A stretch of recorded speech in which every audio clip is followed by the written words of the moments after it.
All right, what we're going to do is I'm going to tell you first the background story of the Starchild, as we call it, and why we called it the Starchild, and we'll go from there. About 1930, a young woman of Mexican heritage was going to visit the old family village that her parents had come from when they snuck into the States. Now, this is again about 1930. It was very common for Mexicans, still is, for Mexican people to sneak into the States, to establish residence, to have a child born in the States, and therefore they become rooted, and then that's how they become citizens. So she was born in the States, and when she was about 15, they were finally citizens, her parents were, so that they could go and come back without a problem. So they went to visit the village, brought her, and when she landed there, they told her, one of the things they told her is, we do not go in the caves and mine tunnels in this area. Now, this is about 100 miles southwest of Chihuahua, Mexico. It's about 5,000 to 7,000 feet of high desert, what everyone would call high desert. Not too far from the Copper Canyon area, if you know anything about that. Mountain, not mountains, but kind of foothilly area, but with caves and with mine tunnels, back to Aztec times. So that she was told not to go in there. You tell an American teenager what not to do. First opportunity she got, she snuck off with a large basket, ostensibly to pick flowers or fruit or whatever, but just to get away and do some exploring.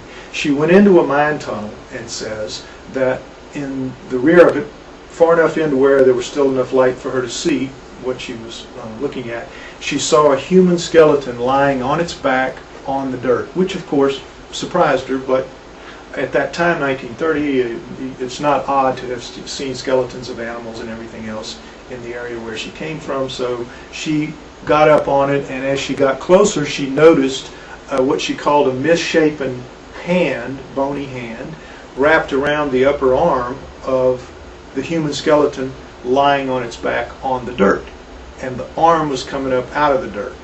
So, gathering her courage, she pulled the dirt aside in what she found to be a shallow grave, and the dirt was loose. She was able to scrape it out with her bare hands.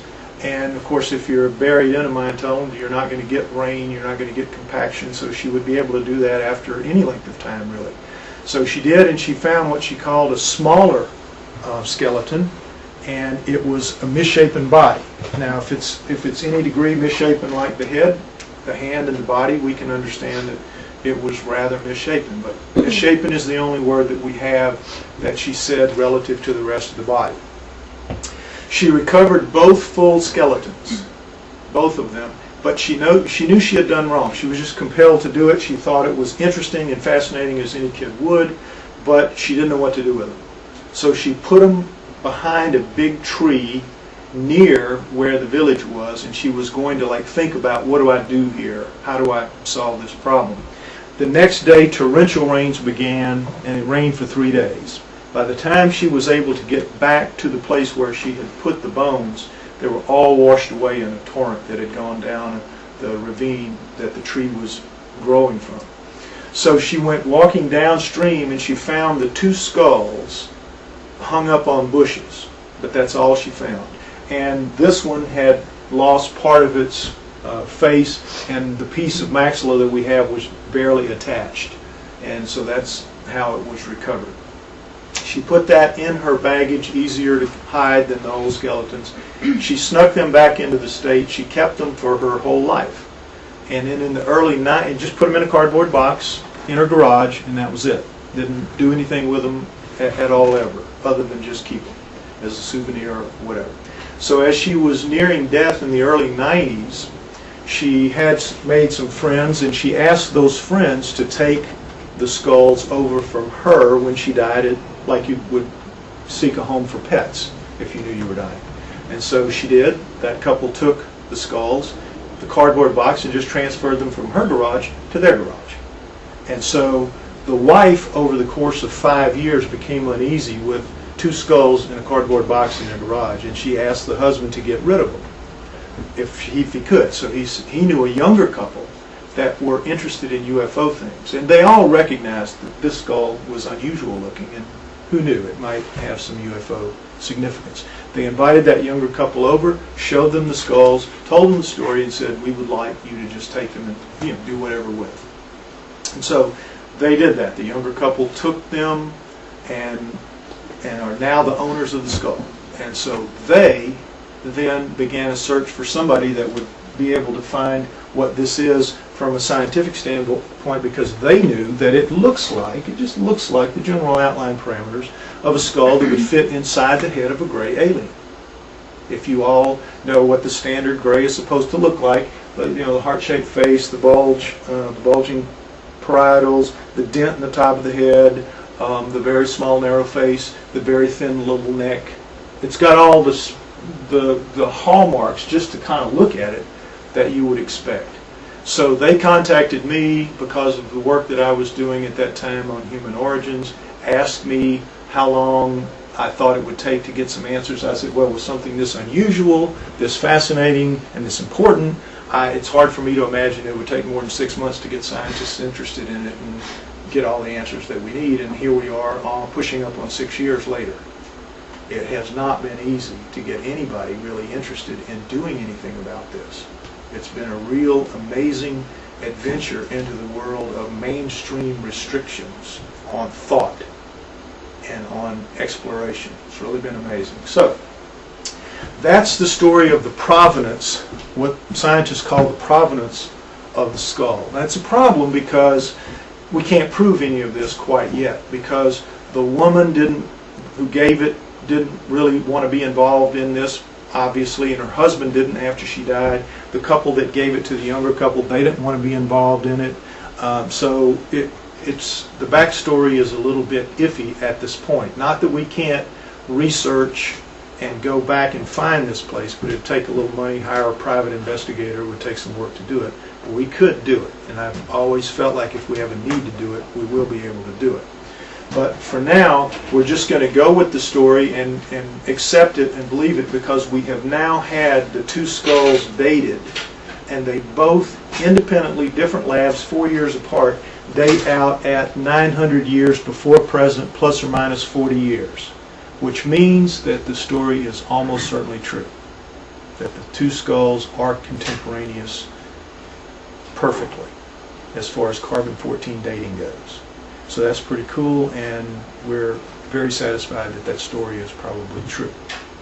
Okay, now with that said, what we're going to do now is go through the comparisons of the physiology of the skulls so that you see how they're built and what the differences and comparisons are, a human versus this unusual skull, the Starchild skull.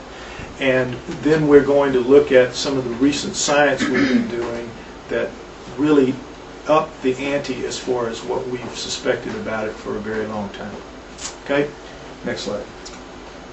Okay, here we see a side-by-side comparison. As you see, sort of, and can see on the piano later when this is over with if you want to look more closely. But here you go. This is the human that was found with this one. Now, obviously, this is a human. There's no doubt about it. We've had it DNA'd.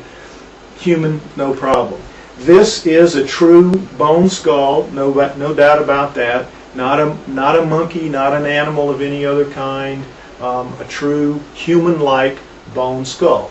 The difference is the bone here is 1/2 the thickness, or less, actually, less than 1/2 the thickness of this. The weight of this skull, while approximately the same size, they would both fit in a space 15 cubic centimeters, so they're roughly the same size. This is a human being about 5 feet tall, a small female. It's a female.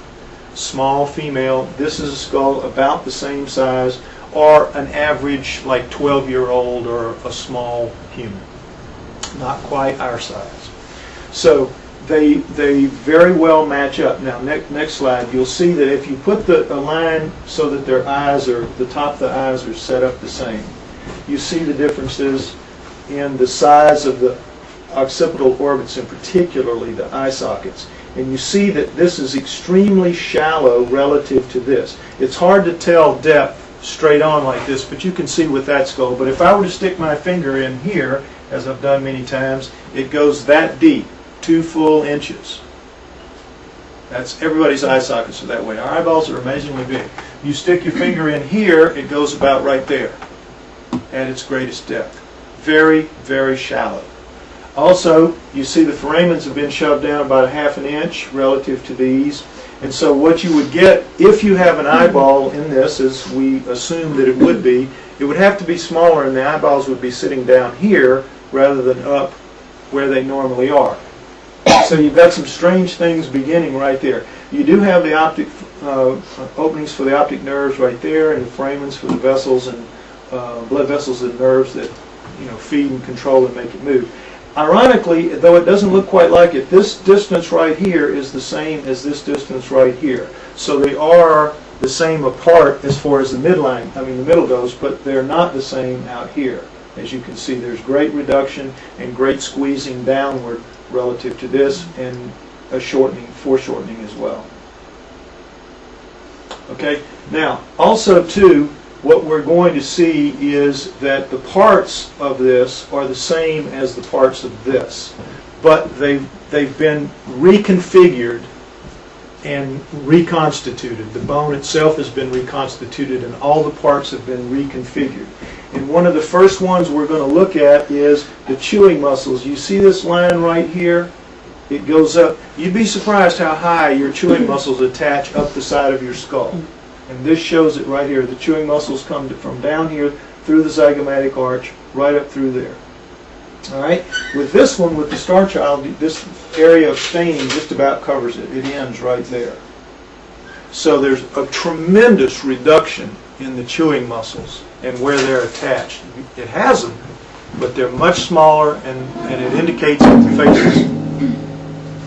that the face is much reduced relative to a normal human face. Now, when we first got going with this, we were told for a number of reasons that it was a child, which is why we called it the Starchild. And this is one of them. When an infant is born, its face is roughly 1/8 of the total cranium volume. Adults, as we sit here today, our face makes up 1/2 of our cranial volume. So you grow from 1/8 to 1/2 as you mature into an adult. This was so small initially, we all assumed and thought that all the parts are so small, we assumed that it was a child, and we were told that for a number of reasons that we'll go through. Now I don't particularly believe that, and we'll go over that as well. Okay, so basically this is the frontal comparison. We're going to look at different parts of this as we move on, but that basically what you want to understand is the extreme difference in the eye sockets.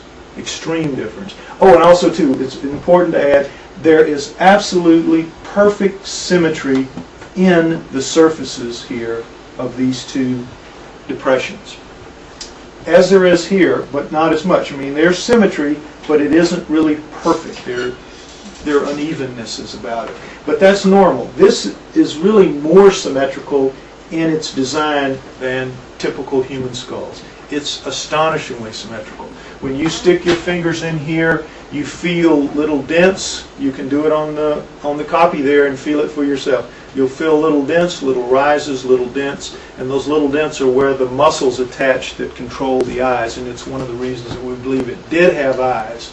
But if it did, again, they're down, they're smaller, and they would have a much larger upper lid if indeed they had to be wiped. The film had to be wiped like our upper lid serves the purpose of doing that. So, next slide. All right, in the profile, there's a lot to talk about here, but I want to start out with, notice the human had a concussion here at some point. That is a concussion mark. But we see the differences, the extreme differences. She has a very flat rear head because she was cradle-boarded in her youth. Cradle-boarding is a very typical practice in primitive communities, which a baby is born, the mother has to continue to work, can't take much time off. So and most mothers in those primitive societies have to bend down, stand up a lot. You can't have your baby's head snapping around like this, so you have to tie it down to a board, put the board on your back and do that. It's called cradle boarding, very common. And what you get is this effect right here, of flattening of the rear of the head down to this knot, the knot we all have in the back of our head called the inion. You can't go below that because that's where your neck begins, right here, and your neck wraps around like that. So, flat to here. You'll see that the Starchild is flat to that point and then flattened right on down to the neck. And it also, this is very flat to the touch of your hand, but this is not, as we saw earlier. So the Starchild was not cradle boarded. This was cradle boarded. Classic example of it. Now, we talked about the parts. The parts are the same. Frontal bone, sphenoid, temporal, parietal, and occipital bone back here. Parts are the same, but you can see they're reconfigured into a different size, different arrangement, different shapes. And again, the bone itself is reconstituted. Now, you see this is the zygomatic arch, cheekbone, wrapping around, connecting to the eye socket right here, connecting to this knob right here, and in here, and you'll see it. I can stick my 2 full fingers can go up there very easily. That's where the chewing muscles go, up through here, and you can see the connection line right there, wrapping around like that. Huge area, and you see with the Starchild, it just comes through there. Much reduced. All right, you see this bone in here?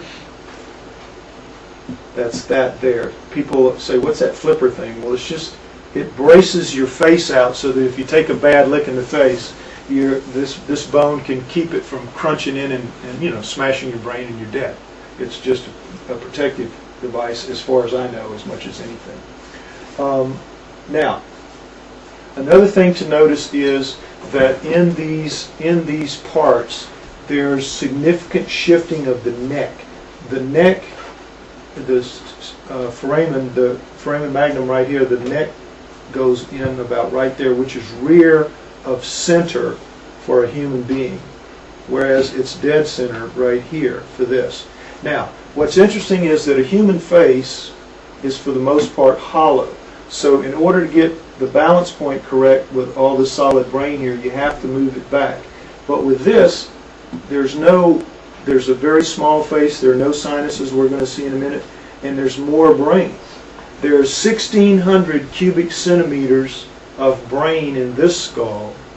There's 1,200 cubic centimeters of brain in this skull, essentially the same size, same relative size. Now, as we sit in this room, we have about 1,400 cubic centimeters in our brains. That's average. But again, this is a small human, about the size of a 12-year-old. So it's 1,200 cubic centimeters versus 1,600 cubic centimeters, fully 1/3 more brain, lot more brain. And so what an immediate problem you have with that much brain is this. Here, in a normal human being, this is rounded. This is without the flattening, the normal. All of us, without being flattened, have a roundness like this, like a curve. And that's where our cerebellum sits, in here. Under our cerebrum, which is the main part of our brain, cerebellum sits down in here.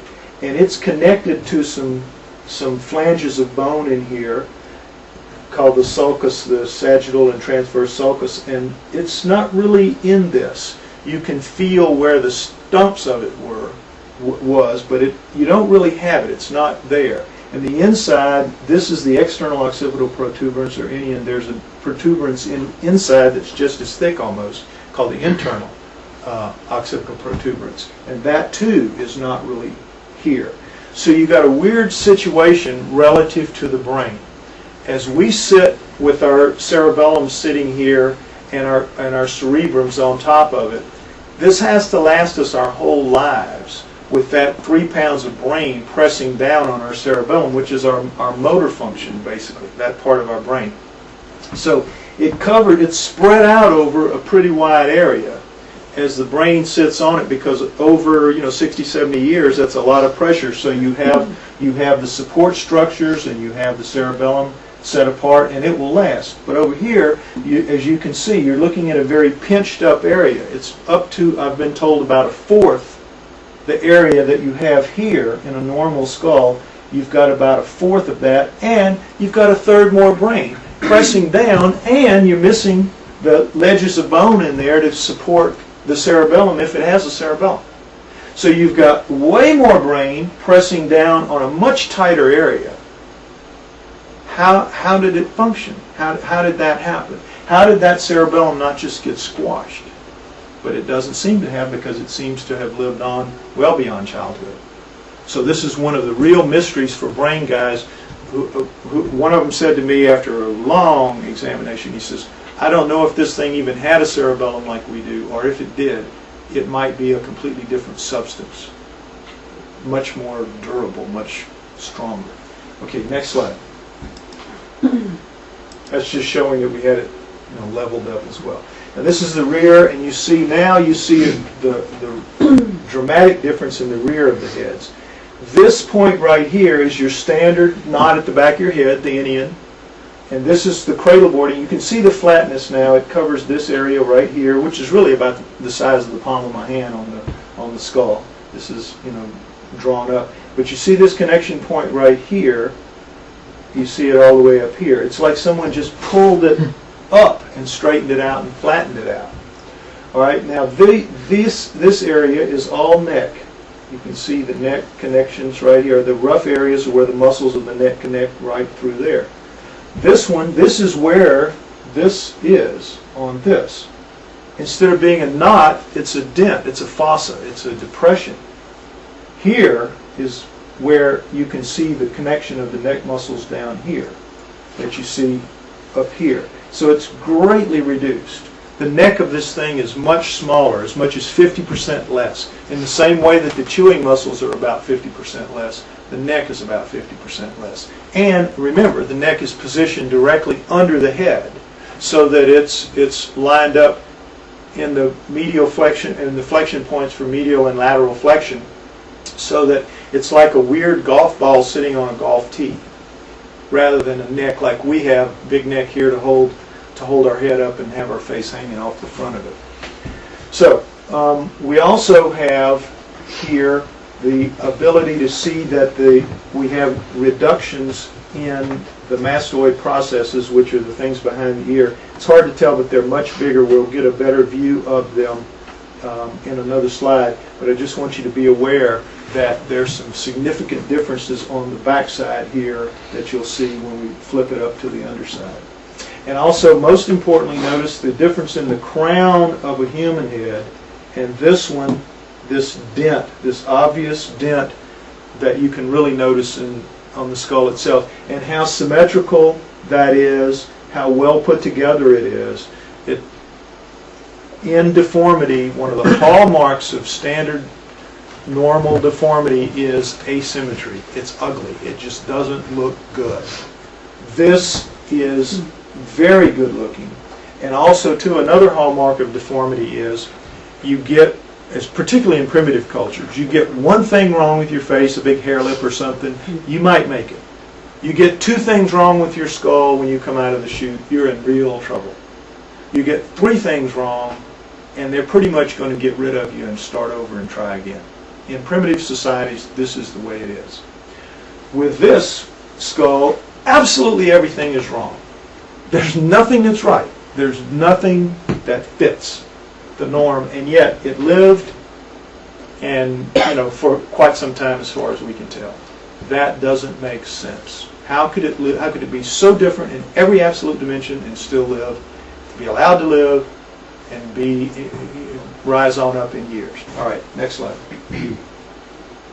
All right, we're looking at the top view now, and we see that basically, now this is a shift in that we couldn't really get a good match up here, so it's not, this one's tilted a little far forward. But again, you see the clarity of the crown look of a normal skull versus the dent. I hope you can see how distinctive that heart-shaped look is, because that's the look that you see so often on the grays as they're depicted. Now, you see the sutures connecting here, coronal suture, sagittal suture, sagittal suture. And the staining, by the way, is burial, not burial. Basically, the way we explain it, burial in the dirt. At the back of this head, though the light in the photograph that you saw from the rear bleaches it out, it is noticeable staining like this. So you can, the story of laying on that dirt while this one is buried does hold up. But this is it basically from the top view. Oh, and also too, it's conceivable. Someone once said, well, maybe it had 3 lobes to its brain. 3 lobes to its brain. Could be, because of the differences in what I told you about this. Who knows? It could be true. We don't know that. Next slide. Okay, this is a very interesting view because it gives us a number of things to look at and consider. Remember talking about the zygomatic arch, and I said I could put my 2 fingers through. You see, this is where the lower jaw, the chewing muscles, come up through and wrap up into the head, just so you get that perspective. Now, this is the zygomatic arch as we were talking. It connects into the eye socket. So here it's broken off, but it would be going up from this little stub right here, and it would be wrapping around to do that. It's very small, it's very short. Instead of 2 fingers, you could get maybe a couple of fat drinking straws to go up underneath what would be there, the way it's set up. It's all very compressed, very much smaller. Now, with this, you can see, remember the mastoid processes I was telling you about, the things behind your ears. This is the ear right here, so you can kind of imagine the ear wrapping around. Mastoid, mastoid. Look at the size here and the reduction of the size of them. Much smaller. You see that? Now, these are the condyles. You see this right here? This is what the neck, the head sits on and flexes on to the part of the spinal column that connects to it. Look at the size of the condyles here. They're greatly reduced. Now, this is the the fossa, the mandibular fossa. This is where the jawbone touches in and connects and works. So you see the difference in this one relative to this one. You see the difference in the size. Everything about this is reduced. Look at the neck area. Look at all this table here. Look how much reduced. Small. So the idea that it was a child was not at all unreasonable. Everything seemed so much reduced. Child. So we bought into that and stayed with it for quite a while. And the teeth were told, we were told that the teeth were indicative of a child as well, so we went with that. All right, now the teeth are important, so I want to talk about this because we have this piece right here, the right maxilla. And what you notice is with any set of teeth, you have 8 on a side. You've got 2 incisors, you have a canine, you have 2 premolars or bicuspids, then you have a couple of molars, and you have the wisdom tooth. And you're missing the wisdom tooth here, but otherwise you have the same thing essentially. With this one of them's a spot seems to be missing. It's a small, very small piece of bone, relatively speaking, and it seems to have a natural missing slot, which we'll see when we get to that in just a minute. But I want you to be aware of that. Now, this part right here you see is missing. This is called the basilar part, exotic name, basilar part, and it comes through right here, and it's missing here. Now, what you read in the text is that this fuses at around the age of 25.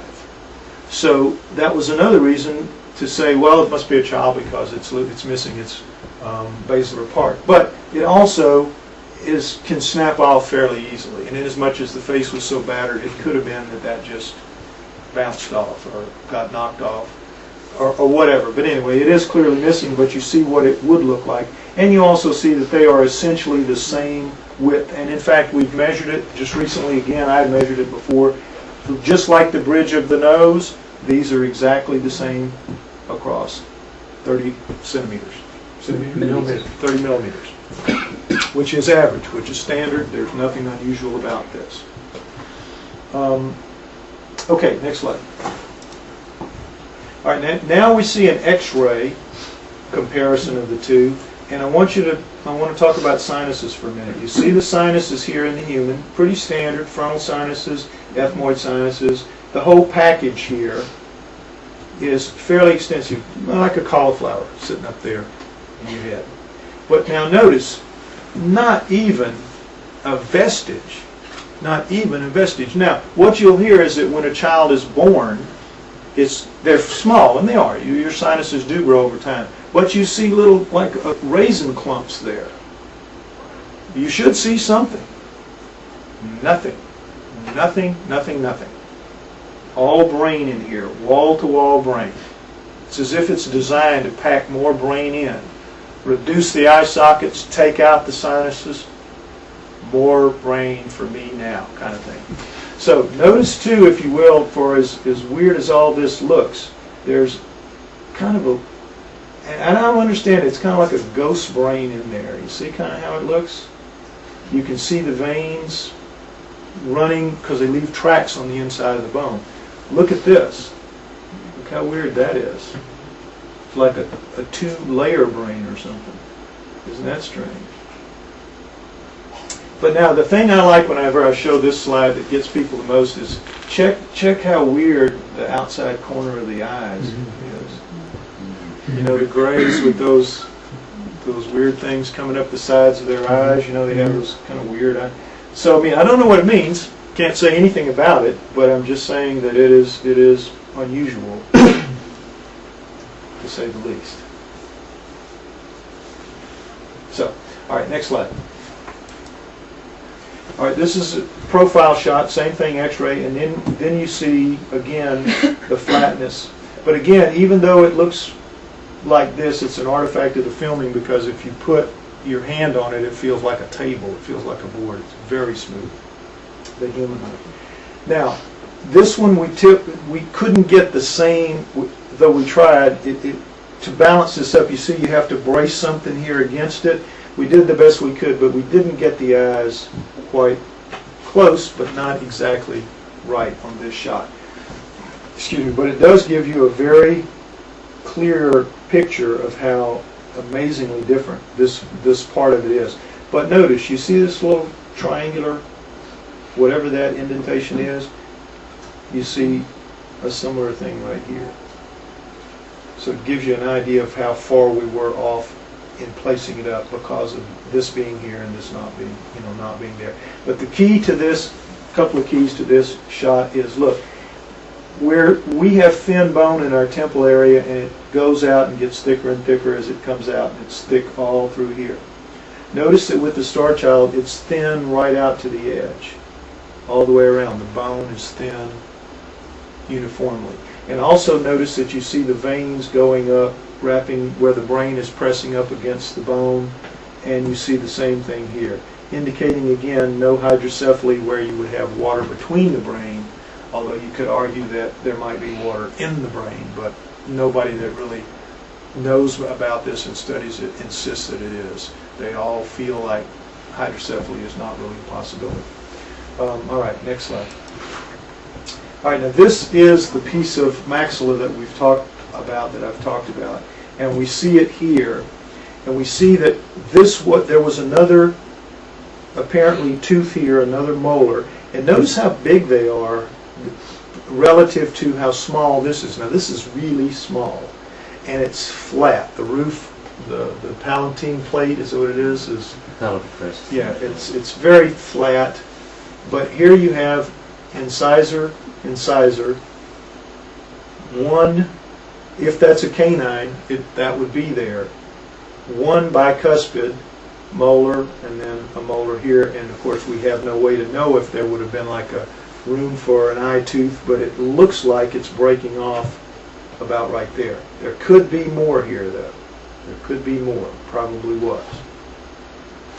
So you're missing a hole, missing a tooth to fit the space. And you have to ask yourself how nature would know to do that. We're going to come up with a really small face, and we're going to leave this one tooth out, and we're going to make good-sized teeth to go in there. It's just unusual. Coming from the king. Sure. It's a juvenile maxilla. He's a dentist, so he gets to talk. That's incisor canine, deciduous molar, biggest space there for permanent molar behind that. So you think this is normal? For somebody under the age of 11. You think so? Yes. Okay. Well, 11. The reason I say this, Matthew, is because when in a dental lab, when they began to really work on the teeth, they began to say that this can't be. They would have said the same thing, but it can't be a child. That's what they came up with, and I'll tell you why in just a minute. But for right now, the original take on it was that it was a child. Reason being, the piece is so small, the teeth look small to your eye, and in these holes here, there are other teeth waiting to come down. Clearly, can't miss them. Other teeth in here, although you can't see them because of the way they are. Grant's seen them. You can hold the piece, you can see them. They're there. The whole rack is ready to come down again.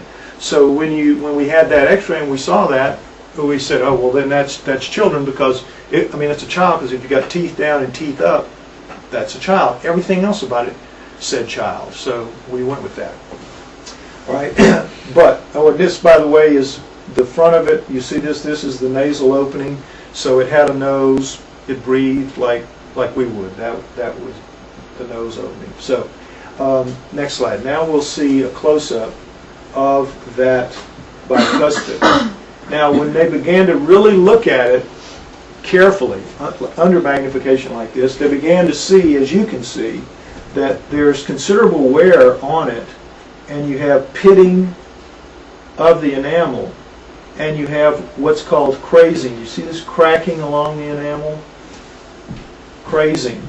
And crazing, I was told, takes quite some time to develop.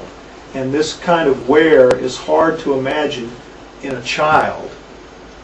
Hard to imagine in a child, even with a gritty diet, which one would assume from that era, that time, grinding corn and stuff like that. Even with, that's a lot of wear and tear on a tooth. But the crazing is what sold the experts that looked at it that it's like 15 years of chewing a lot of ice, for example. It's just hard to get that kind of look to a tooth that's in the head of anything less than like a 20-year-old. So that was when we began to have our first indication that we were not necessarily dealing with a child here. And then when we went back and we had, if we go back to another slide, go back to the rear shot. Just the rear shot. Yeah.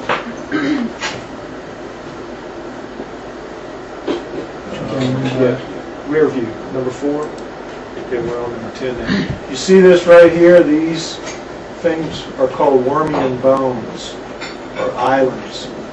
And these are so extensive, and you see some here, but these are so extensive and so large, relatively speaking, that people who study this sort of thing said, that is hard to imagine in a child.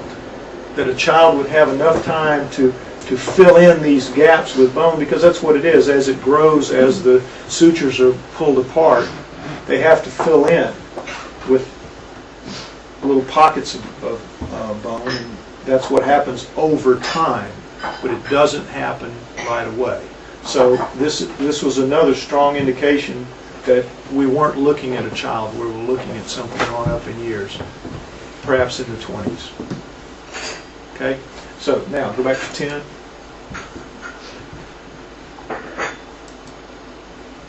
All right, so this convinced me and the Wormian bone that we indeed weren't looking at a child. And it did look, the skull looked like it always looked to me like it had some age to it. I always had trouble thinking of it as a child. It just didn't look childish. Because I went to a place called Medical Modeling in Golden, Colorado, and they brought out about 20 children's skulls to compare to. And we had, in my other slide presentation, I had several of those comparisons. And when I looked at those skulls, real skulls, compared to this one looked really bigger, so much bigger, and so much more robust and so much more used up. It just looked older in every dimension, and I always had a hard time accepting it. But I did because I was being told by experts that it was a child, but I don't think that anymore. All right, next slide. All right, now we're going to change. That's the physiology we've gone over. What we're going to look at now is the work that has been done recently, and it starts with my partner here, Grant, taking a piece of bone that I had left here when I was here a year ago to a scanning electron microscope at Royal Holloway and having the bone looked at that way. And this is what we got. You can see the standard cut on the bone, and you see, because no, there was no reason to do otherwise. We had just cut it, cut it with a Dremel blade. You know what a Dremel blade is? Looks like a flashlight sort of, and it just spins a rotary blade, and you just go whoop, whoop, whoop, whoop. You make 4 cuts, and a chunk of bone falls out, and you cut it into pieces, and that's really it. And the piece came from up here, because you didn't want it to be contaminated by any fingers touching it on the inside. The outside is shellacked, so we knew it had a coating of shellac on it, but we didn't want any contamination, so we cut up from here where no one could have ever got through the neck hole and touched. So that's what we did. So what you see here is the residue from the cutting process, and that would be bone powder and perhaps some of the residue off of the blade itself, because it was a blade coated, we think, with carbon fiber, and so some of that would be the same thing. We're going to look at a close-up of this. Next slide. We're going to look at a close-up of this area. Okay, next one. And you just see just debris, just standard bone debris, and I will tell you that when they cut it, it made a cloud in the room, just exploded little pieces of dust, and we had to open the windows, and it smelled like teeth being drilled. That's what surprised me. That distinctive odor of teeth being drilled. I know you know. You sit here. No, seriously, but like burning smell. Yeah, that burning tooth smell. That's a smell of collagen being denatured at a high temperature. Which Yeah. is not really good news. Yeah, whatever. That's what collagen, isn't it? Yeah, I just said Say that again now. Collagen being denatured. That's the smell That's of amazing. collagen That's When being. you heat collagen up to by friction, without adequate cooling, it will smell of the tissue. Isn't that fair? But Yeah, well- you smell a horse being shoed, the same thing, like the smell of a hot. So that's not the enamel. That's the collagen. There's collagen. There's collagen in enamel, much more in dentin and bone. Right. Okay. That's Yeah. the collagen. Well, I'm going to just stop the flow of this to give you a little something right now that we heard this. The 2 geneticists who cut the bone in Davis, California, almost 2 years ago, they've cut a lot of bone, and they said that number one, it smelled more like tooth than they ever really smelled, and it was harder to cut. So that was 2 distinctive things about it. I had never been around it, so to me it was like, oh, this is bad, this is terrible, but I assumed that was the way it always was, and they said, no, it's not like this all the time. It has a distinctive odor, and it was harder to cut than usual. Now, we just got back the dating last week, literally Monday of this week, of the Starchild bone. We knew the human was 900 years plus or minus. Now, I've told you that it's much thinner, the bone, than normal human bone. When they sent it to the lab, that Beta Analytic in Florida that did the carbon-14 dating of it, the word they sent back was, boy, this thing is packed with collagen.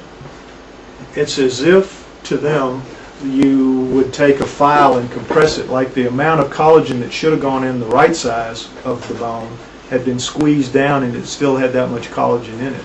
They were very surprised at the overload of collagen in the bone. That might explain that unusual burst of odor when they cut this bone, for what that might be worth. We don't understand this collagen thing. We just got the word on Monday. We're trying to figure it out.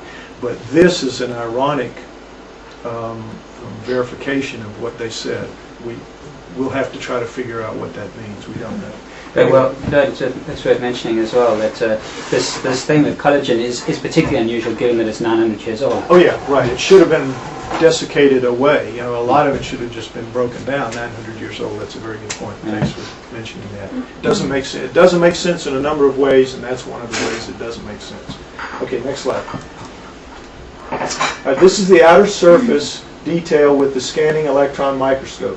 You will get a very different look later of a binocular microscope.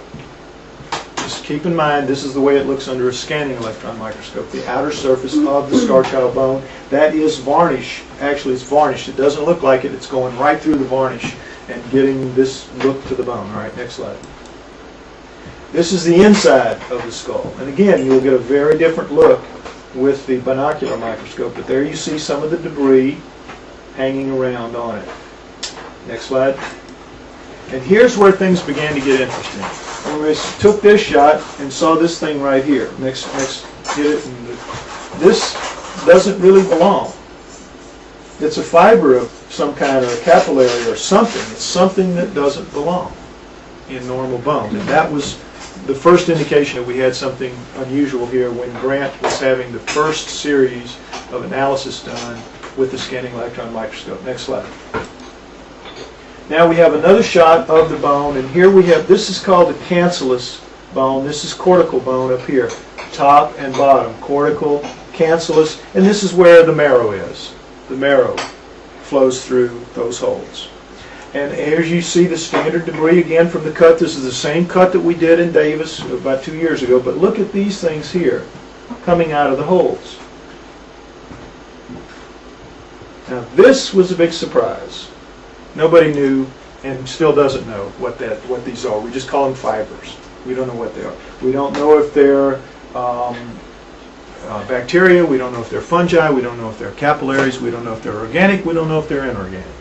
But we did take it to a mycologist to study the shots that you're going to see. Next slide, we're going to see this one up close and then that one. This is, we call the knot. They said they had 3 of the top ones in England said they had never seen anything like it. They did say there are 30,000 possibilities or more. So we have to do a test called a Maldi-Topf, which will tell us if it's bacteria, if it's fungi. But at this point, we have no idea what it is. And as you can see, it's pretty doggone bizarre. Next slide. And they're not exactly the same. Look, these are more like hairs or threads. Next slide. It's worth mentioning though that how they're even there. The fact that they weren't shredded by the cutter as well. Yeah, and it's, and they're so tough. How did they hold up? How did they have the durability not to just be sheared off? Next slide. Now we see one example here. The blade is spinning at a very high rate here, cutting smooth. And you know how when you get to the end of something, you kind of let up on the blade, and it apparently let up just enough to cause a little shear here. And then we have what we call the rough cut through here. And we're going to focus on this area right in here because we have some very interesting stuff. And you see another one down here, but we focus, and maybe one right here, but we focus on this one. Okay, move in. Okay, we're going to focus on this. You see, begin to see this in here. Fibers. Next slide. Yeah, that area is where we're going to close up now. Next slide. Look at all this. And notice it's stretched from up here all the way down here. Like something biological, but we're not sure. We don't really know. We have to find out what this is, but it's very, very bizarre. Next slide. Now see, oh, if you go, I'm sorry, can you go back one? I want to point, I should have pointed out as just a reference. Yeah. See this right here? Button or whatever you want to call it. We're going to come in on that now. Next slide. See it? You see it's coming still through the bone here. Piece looks like another piece here. And look at this. This is the base of another one, but of a different kind. Of a different kind. Next slide. See this? This is this kind, and this is this kind. Much thinner, like the hair things that we saw. But there's it's like a root of it, and we're going to focus in on this and get a much closer look at that. See how it spreads out from like a root? It either starts here and goes up or comes and spreads out. We don't know. We don't know. All we know is this isn't right. That this is not part of bone. So we have something very unusual here. Very unusual. Next slide. Okay, now here's another piece of rough cut, and we can't tell if this was attached here. And we've got some stumpy things. We got this. We got but look at this. We call it the staple. Look at this. Okay, now we're going to look at this part right here. Next slide. You'll see that we're going to focus on that. Now watch this close up. Next slide. Look at this. Sheared off right here. Isn't that weird? Isn't that weird? And it just all you can say as a speaker, as a lecturer, is what is it? We don't know. I mean, there's nothing to say. Nobody's seen anything like it. So there's nothing to compare it to. It's just we have to find out what this is. Plain and simple. Next slide. All right, now, in doing the scanning electron microscope, it allows you to zero in on very, very fine points and see what the chemistry is of that particular point that you zero in on. So while Grant was doing it, they did several of those, and this is your standard look of bone. This is calcium, all this is calcium, phosphorus, oxygen, carbon, and the rest of them sit down here: silicon, aluminum, magnesium, sodium, sulfur, chlorine. So this is the look that you look for in bone. Next slide. But now what's different about this one? The aluminum has jumped up, way up, relative to what it ought to be. Now, you can make an argument that there might have been aluminum sulfate on the cutting blade, or in some other way the aluminum got contaminated, the bone got contaminated with aluminum. But there's a lot of aluminum in this thing. There's also a lot of places where there is no aluminum. So we don't have consistency, but we have a mystery. Next slide. It couldn't have anything to do with the diet. Sorry, what is the question? No. Aluminum's poison. Aluminum's poison. No. If it was diet, it wouldn't be human. No. It's got to be some kind of external thing, really. But here you see, it's a real jump here. Real jump. So this is what got him excited, got Grant excited, the fibers and the aluminum. And that's why I got called over from the States to come over and try to help get to the bottom of this. And Grant and Belinda and I have been doing that for the last 4 months that I've been here. So, next slide. Okay, this is another jump in the aluminum, but also the oxygen and the carbon. And this is, as Matthew was saying, collagen. This is what you get when you hit on a piece of collagen directly. It's going to look like this. No, that's carbon, actually. Under there. That's carbon. Yeah, carbon, but this look of the whole thing is collagen. This is how collagen, yeah, that's what he said. Ah. Yeah.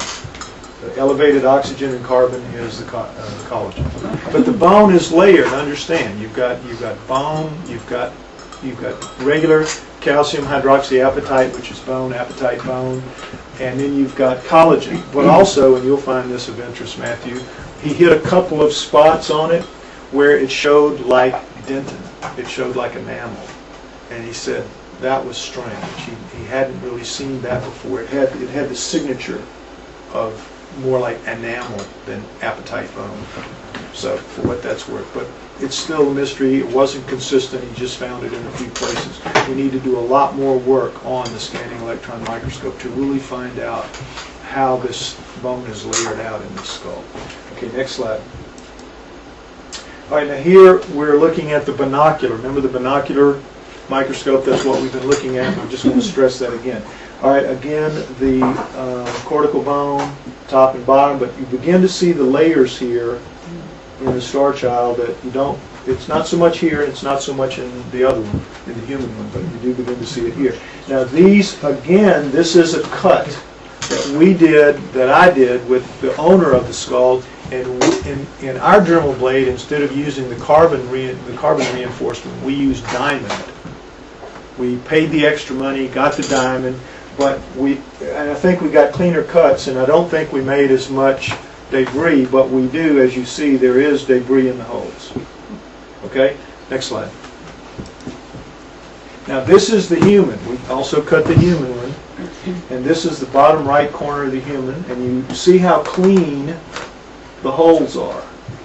Well, I think your thing is going down. Yeah. But you see, normally when you die, that's what happens. Bacteria cleans out all the cancellous holes, just cleans them out of all the organic material in there. Especially after 900 years, there shouldn't be anything at all. Next slide. We see the left corner of it. The same thing, nice and clean. This is our cut with the diamond bladed Dremel. Next slide. Okay, now this is the inside of the human skull. And notice, if you will, the incrustation, the deep, wide, thorough incrustation of 900 years spent in a high desert environment. This is basically sand blown in and accreted and encrusted onto the inside of the skull. Okay, notice this little pit here. It's really important. That pit there, we're going to zero in on that. Next slide, and you'll see it. Should be circled. Yeah, we're going to close up on that.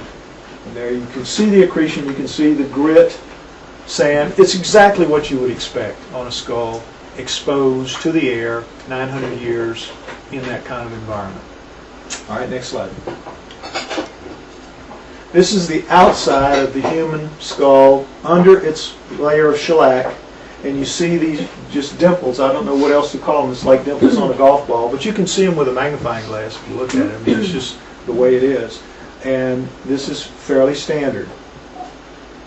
And by the way, the woman put the layer of shellac on it when, not too many years after she got them, she put the layer of shellac on them, she had said. So, okay, on both of them. Next slide. This is a close-up, again, of just the dimples of the human. Close-up. Next slide. This is the inner surface of the Starchild. No incrustation. Buried, you could argue, but still, you should be encrusting even more, you would think, if you were buried and you have the minerals right up there to get in over 900 years, but not so. But you do have some debris here in this little slit, but no incrustation. Next slide. You see a close-up of that. Some, but not much. That's kind of incrustation. It's not necessarily debris, because it looks kind of like the debris in the human one as well, in the pit in the human one. So it looks like from the same area kind of thing, but not nearly what it ought to be. And notice that you have the little dimple things here on the inside of the Starchild. Inside. Next slide. This is the outside of the Starchild under the layer of shellac. You will notice the complete absence of dimples. No dimpling at all. None. Next slide. This is a close-up of the outer surface of the Starchild. And again, it's very much smoother. Again, you can see that with just a magnifying glass. It looks different at the surface. Next slide. This is a comparison of the two insides. And you see how very, very different they are. Next slide. But what really knocks you out is the next one, the outside. All the dimples, no dimples. I mean, you don't have to be a scientist to see you're looking at something substantially different here than it should be. And these are all mysteries and questions that we have to answer. Next slide. Now, this is a polished look at the polished surface of the human female bone.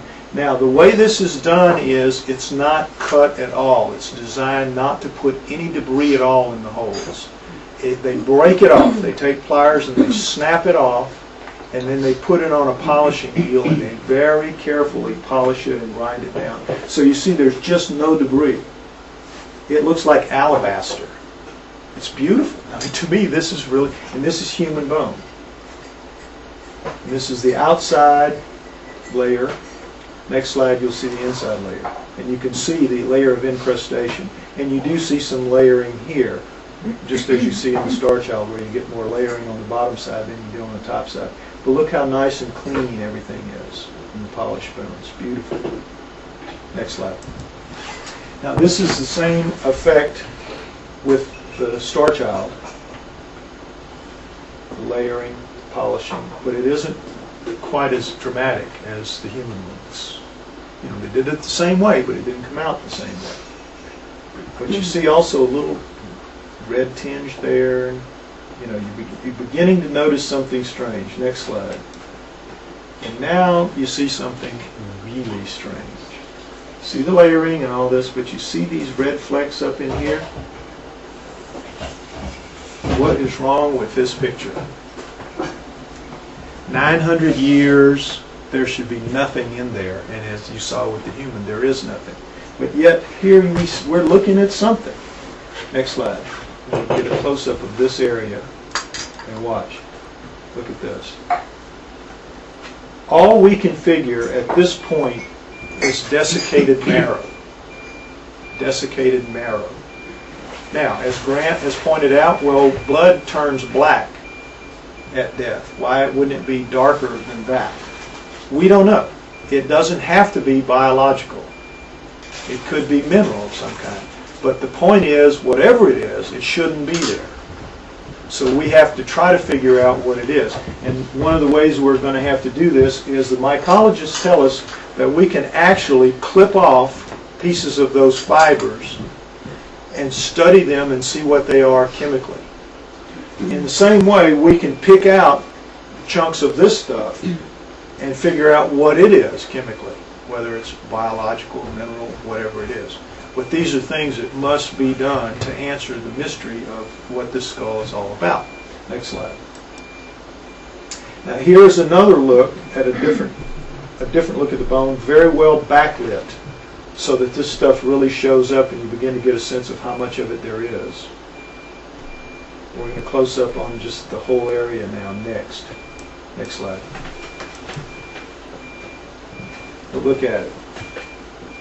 It's really amazing. Really amazing. Totally unexpected. Totally bizarre. And if that is organic matter, if that is, here's the importance of this, if that is desiccated marrow, it tells us one very important thing. In the DNA testing that we have done up to this point, we've had 2 DNA tests run. In both cases, the mitochondrial DNA of the Starchild pulls up. The nuclear does not. The nuclear, which is what you need to find out what dad and mom were like. Mitochondrial DNA tells you about mom. Nuclear DNA, the DNA from the nucleus of the cell, tells you about mom and dad. The mitochondrial DNA floats outside the nucleus. All right? So, if indeed this is organic material, even at 900 years, we should have gotten a read on the nuclear DNA if it's normal human DNA. Because what they do is they send something called primers. They put primers in the mix. And the primers are like a lock and key situation where they're set to pull out certain strings of base pairs. And they match perfectly, they pull out, they compare, and they see how one compares to another. But they've been unable, even though they very easily recovered the mitochondrial DNA, to recover the nuclear DNA. At the time, we figured, oops, it's too degraded. The nuclear DNA is too degraded. That's very typical of ancient bone. That's why recovery of ancient nuclear DNA is so difficult. So we just went with the idea that, well, it's degraded. It was buried maybe in acidic soil, and it's degraded. But the human pulled right up, both mitochondrial and nuclear, very easily, even after 900 years. Why? Because no degradation. It's in a mine tunnel. It's not rained on. It's not baked by the sun. There's very little degradation in the human bone. So its mitochondrial DNA and its nuclear DNA pulled up very easily both times. The Starchild's mitochondrial DNA pulls up, but its nuclear DNA doesn't. If this is organic material, there's no reason for that to have happened, except that when the primers go in, they can't find what they're looking for. They can't find human DNA. That's the answer that we have on our plate right now. So we're going to do a third DNA test starting in early September, and we're going to try it with the knowledge that this stuff is here, and we're going to do it some different ways to see if we can pull out that nuclear DNA, because we have to find out what the DNA of this thing is all about. Okay, next slide. These are some of the tests that we still have to do, things we still need to do. That third DNA analysis that will be underway at 1st of September. Detailed dental analysis to find out the enamel surface and chemistry. MALDI-TOF test to find out whether it's bacteria or fungi in the fibers. Detailed analysis of the fibers and the residue, whatever it is, the chemistry, microtomography, get 3D data on the internal structure of the bones and see if in fact there is a layering.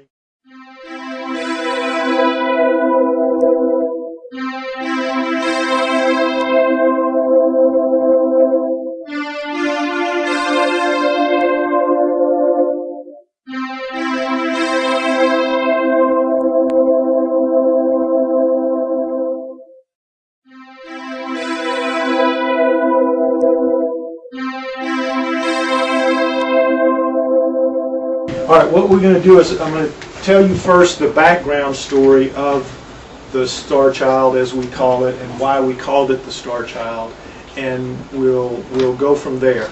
About 1930, a young woman of Mexican heritage was going to visit the old family village that her parents had come from when they snuck into the States. Now, this is again about 1930. It was very common for Mexicans, still is, for Mexican people to sneak into the States, to establish residence, to have a child born in the States, and therefore they become rooted, and then that's how they become citizens. So she was born in the States, and when she was about 15, they were finally citizens, her parents were, so that they could go and come back without a problem.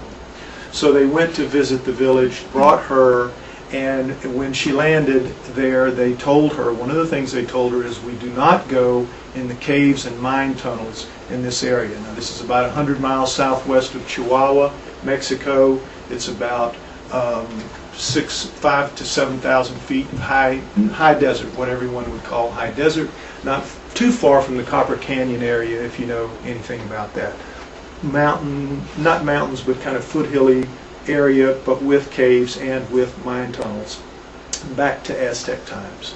So that she was told not to go in there. You tell an American teenager what not to do. First opportunity she got, she snuck off with a large basket, ostensibly to pick flowers or fruit or whatever, but just to get away and do some exploring.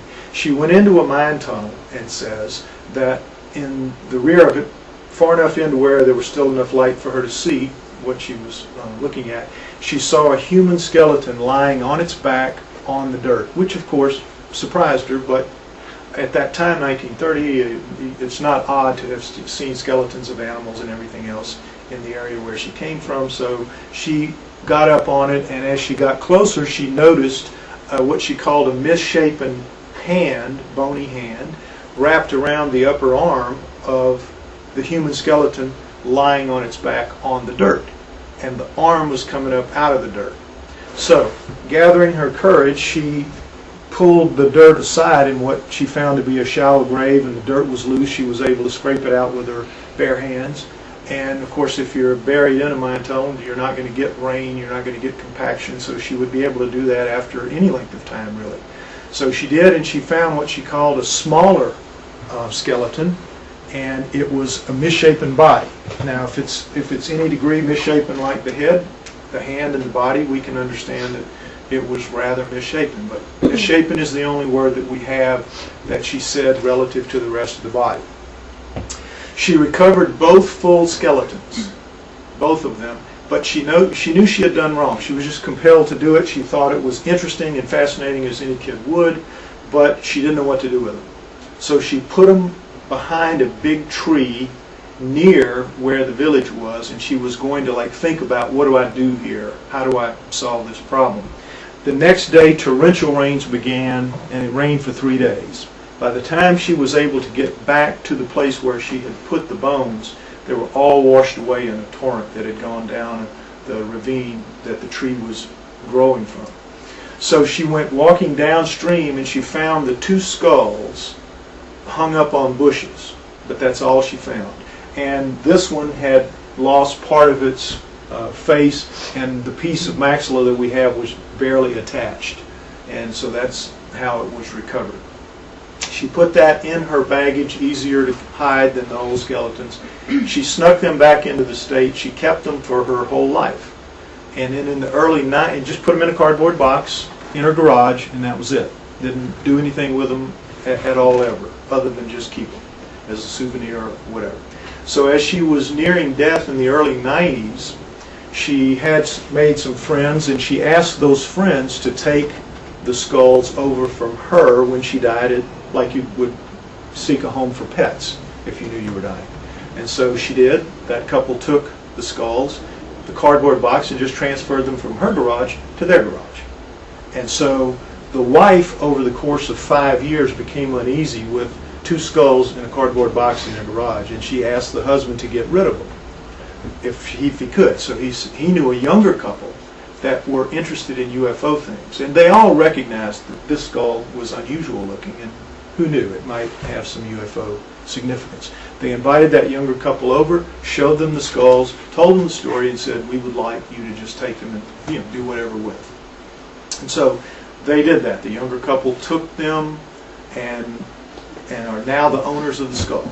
And so they then began a search for somebody that would be able to find what this is from a scientific standpoint, because they knew that it just looks like the general outline parameters of a skull that would fit inside the head of a gray alien. If you all know what the standard gray is supposed to look like, the heart-shaped face, the bulging parietals, the dent in the top of the head, the very small narrow face, the very thin little neck. It's got all the hallmarks just to kind of look at it that you would expect. So they contacted me because of the work that I was doing at that time on human origins, asked me how long I thought it would take to get some answers. I said, well, with something this unusual, this fascinating, and this important, it's hard for me to imagine it would take more than 6 months to get scientists interested in it and get all the answers that we need. And here we are, pushing up on 6 years later. It has not been easy to get anybody really interested in doing anything about this.